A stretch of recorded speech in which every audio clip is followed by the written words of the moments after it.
Most house hunting trips don't fail because of the market. They fail because of poor planning. And that mistake can cost you time, money, as well as benefits. Your HHT isn't a casual visit. It's a funded, time-limited mission designed to set up a door-to-door move for you. So if you don't use it properly, guys, you risk delays, storage costs, and loss of reimbursements. So let's break down how we can, plan a successful house hunting trip the right way. But first, so clarification. If you've already secured housing at your new posting, you're probably looking at a DIT, so a destination inspection trip, not an HHT. Always confirm your eligibility by reviewing the relocation directive, as well as your estimates on your secure website. Now, your HHT, it does include approved travel costs, accommodations, meals, mileage, and there's so much more. So you definitely want to spend some time going through those relocation directives. Once approved, here's how you're going to maximize it. Tip 1 is to make sure that your funds are ready before you go. So check the finance section on your secure site. You're going to see your estimated budget there for your HHT. And you can then request in advance if needed, right? Because running out of money mid-trip creates stress that you don't need. Tip 2 is time your HHT properly. If you're buying, aim for 30, 60, 90 days closing. If you're renting, look for 30, 60 days. That's usually enough time. And timing does matter because rush decisions cost you more later. If you're currently on a wait list for a PMQ or an RHU, keep in mind that those existing tenants are generally only required to give 30 days notice before vacating. So because of this, you're going to see that units are going to move very quickly between June and August. Even though the, initial wait list might appear long, don't hold out. I strongly recommend not relying solely on a PMQ or an RHU. It's so important for you to explore alternative rental options, as well as in the case of movements on the list, are slower than expected. And in many cases, you still are going to qualify for a DIT whether you rent on base or off base. The other thing is if you have young children who are going to require childcare, I 100% recommend get their names on several daycare waiting lists as soon as possible.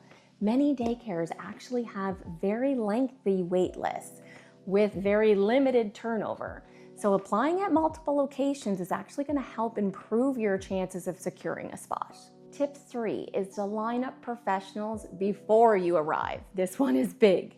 If you're buying, connect with a realtor or a lawyer before you travel. I'm going to have everything already narrowed down and set up for you. You're not going to be showing up here and having days wasted.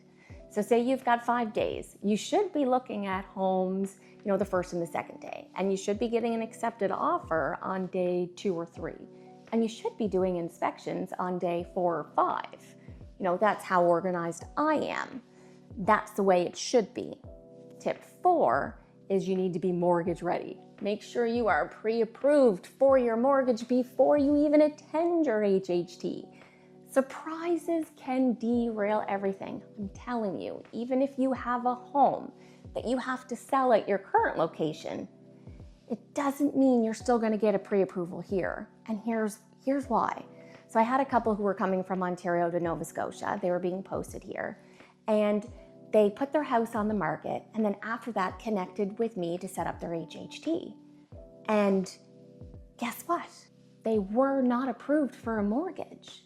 But they said, we have a house already. We should be approved. That does not matter. Debt ratios change even after we buy homes. We buy cars, furniture, we take out loans, we rack up credit cards.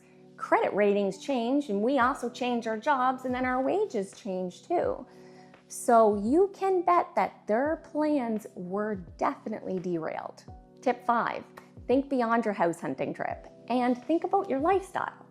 Use this time to visit schools or clinics, daycares, churches even. This is going to help your family settle in faster once you arrive. But absolutely enjoy your time while you're here. Go to local parks or visit local restaurants in the communities that you're considering. Get a feel for how far it's even going to be for you to, drive from your new community to your new work position during rush hour times, right? Tip 6 is location always wins. House features can change, location doesn't. You can change the inside of a home 1,000 times. You can never change the location. I tell clients that all the time. Commute and amenities and resale and the daily life matter more than granite countertops. So you need to choose wisely. If you're heading into your HHT and you want local guidance that actually protects your timelines and your benefits, then follow along or reach out. I'm a CAF family and I help CAF families plan smart moves, not stressful ones.